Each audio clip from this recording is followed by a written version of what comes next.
Voice of ഗുരുവിൻ്റെ ഒരു പുതിയ എപ്പിസോഡിലേക്ക് എല്ലാവർക്കും സ്നേഹസ്വാഗതം. ഞാൻ KV അനന്തകൃഷ്ണൻ.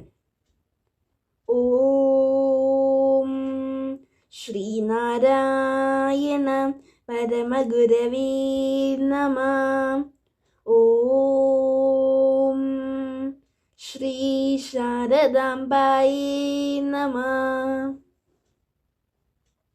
ആചാര്യപാദങ്ങളിൽ പ്രണാമം.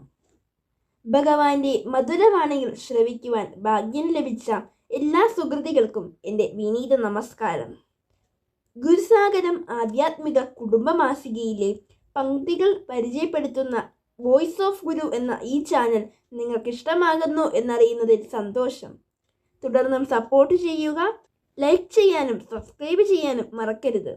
സബ്സ്ക്രൈബ് ചെയ്യാതെയാണ് നിങ്ങളിത് കാണുന്നതെങ്കിൽ തീർച്ചയായും സബ്സ്ക്രൈബ് ചെയ്യുക.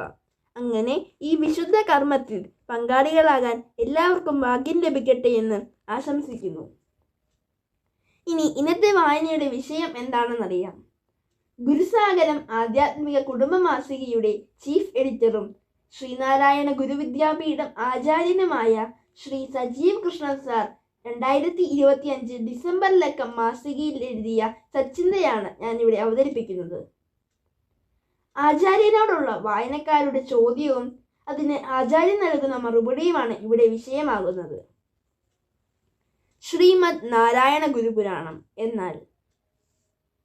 ചോദ്യം: ഗുരുസാഗരത്തിൽ ഉടൻ ആരംഭിക്കുമെന്ന് കഴിഞ്ഞ ലക്കം വിളംബരം ചെയ്ത ഗുരുവിന്റെ സമ്പൂർണ്ണ ചരിതത്തിന് എന്തുകൊണ്ട് ശ്രീമദ് നാരായണ ഗുരുപുരാണം എന്ന് പേരിടുന്നു? ഉത്തരം: എന്താണ് പുരാണം? പുരാണം രചിക്കപ്പെടാൻ പുരാണ പുരുഷനുണ്ടായിരിക്കേണ്ട യോഗ്യതകൾ എന്തെല്ലാമെന്ന് ആദ്യം ചിന്തിക്കാം. പുരാണം എന്നാൽ സർഗശ്ച പ്രതിസർഗശ്ച വംശോ മന്വന്തരാണിച്ച വംശാനുചരിതം ചൈവ. പുരാണം പഞ്ചലക്ഷണം എന്നാണ് പറയുന്നത്. സർഗം, പ്രതിസർഗം, വംശം, മന്വന്തരം, വംശാനുചരിതം എന്നിങ്ങനെ പഞ്ചലക്ഷണങ്ങൾ ഒത്തിണങ്ങിയ ഗ്രന്ഥത്തെയാണ് പുരാണം എന്ന് പറയുന്നത്.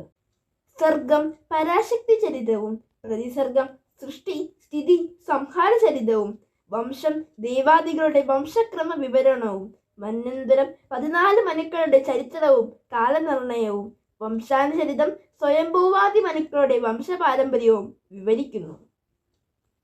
ഈ പഞ്ചലക്ഷണങ്ങളോടെ 18 പുരാണങ്ങളാണ് ഭാരതത്തിൽ രചിക്കപ്പെട്ടിട്ടുള്ളത്. പുരാണങ്ങൾക്ക് ശേഷം എത്രയോ സാഹിത്യ സൃഷ്ടികൾ എത്രയോ ഭാഷകളിൽ ഉണ്ടായി. അവയിൽ പലതും സ്മരിക്കപ്പെടാൻ പോലും ആളില്ല. എന്നാൽ പുരാണങ്ങൾ കാലാധിവർത്തിയായി ഇന്നും നിലകൊള്ളുന്നു. ആളുകൾ ഭക്തിപൂർവം അത് പാരായണം ചെയ്ത് സ്വന്തം മനസ്സിനെ സ്വാതന്ത്ര്യപ്പിക്കുകയും അറിവ് നേടുകയും ചെയ്യുന്നു. അറിയപ്പെടുന്ന 18 പുരാണങ്ങൾ ബ്രഹ്മാവ്, വിഷ്ണു, മഹേശ്വരൻ എന്നീ ത്രിമൂർത്തികളെക്കുറിച്ചും, വായു, അഗ്നി, നാരദൻ, മാർക്കണ്ഡേയൻ, മത്സ്യം, കൂർമ്മം, വരാഹം, ഗരുഡൻ, വാമനൻ, സ്കന്ദൻ എന്നിവരെക്കുറിച്ചും, വൈവർത്തം, ലൈംഗം, ബ്രഹ്മാണ്ഡം എന്നിവയെക്കുറിച്ചും രചിക്കപ്പെട്ടിരിക്കുന്നു. പരബ്രഹ്മ പുരാണം എന്നൊന്ന് രചിക്കപ്പെട്ടിട്ടില്ല. പരബ്രഹ്മം മനുഷ്യരൂപം പൂണ്ടാണ് ഗുരു ജനിക്കുന്നത്. പുരുഷാകൃതി പൂണ്ട ദൈവം എന്ന് ഗുരു അനുകമ്പാദശകത്തിൽ സൂചിപ്പിക്കുന്ന ജന്മമാണ് ഗുരുവിൻ്റേത്. അത് പുരാണമായി തന്നെ രചിക്കപ്പെടണം, പഞ്ചലക്ഷണങ്ങളോടെ. അതാണ് ശ്രീമദ് നാരായണ ഗുരുപുരാണം എന്ന് നാമകരണം ചെയ്തിരിക്കുന്നത്. എല്ലാ പുരാണങ്ങൾക്കും ഒരു പൊതു സന്ദേശമുണ്ട്. അത് പരോപകാരമേ പുണ്യം, പാപമേ പരപീഡനം എന്ന ആപ്തവാക്യത്തിൽ അധിഷ്ഠിതമാണ്. അപരന്റെ സുഖത്തിനായി വരുവാൻ അറിവിന്റെ മൂർത്തരൂപമായ സ്വജീവിതം ദാനം ചെയ്ത ഗുരു വെറും സാമൂഹിക പരിഷ്കർത്താവോ നവോത്ഥാന പുരുഷനോ ചരിത്ര പുരുഷനോ മാത്രമായി അവതരിപ്പിക്കപ്പെടുകയായിരുന്നു ഇതുവരെ. അത് കാലഘട്ടത്തിന്റെ അപൂർണ ജ്ഞാനമാണ്.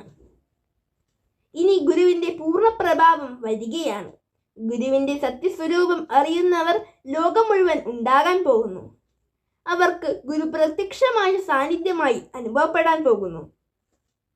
ആ വരവ് അറിയിക്കുന്ന സദ്ഗ്രന്ഥമാണ് രചനയിലിരിക്കുന്ന ശ്രീമദ് നാരായണ ഗുരുപുരാണം. ഗുരുവിനെ അറിഞ്ഞ് ആരാധിക്കാനും ദർശനം പിന്തുടരാനും ആഗ്രഹിക്കുന്നവർക്ക് ഒരു ഉത്തമ വഴികാട്ടി. നമോ ഭഗവതി എന്ന് വിശേഷിപ്പിച്ച് കുമ്പിട്ട് തൊഴുതുകൊണ്ട് നാം വായിച്ചു ഗ്രഹിക്കുകയും അടുത്ത തലമുറയ്ക്ക് കൈമാറുകയും ചെയ്യേണ്ട വിശുദ്ധ ഗ്രന്ഥം. അതിൻ്റെ വരവിനായി കാത്തിരിക്കുക. വ്രതം നോറ്റിരുന്ന് പാരായണം ചെയ്യുക. ഗുരുവിൻ്റെ സാന്നിധ്യം അകമേ അറിയുക.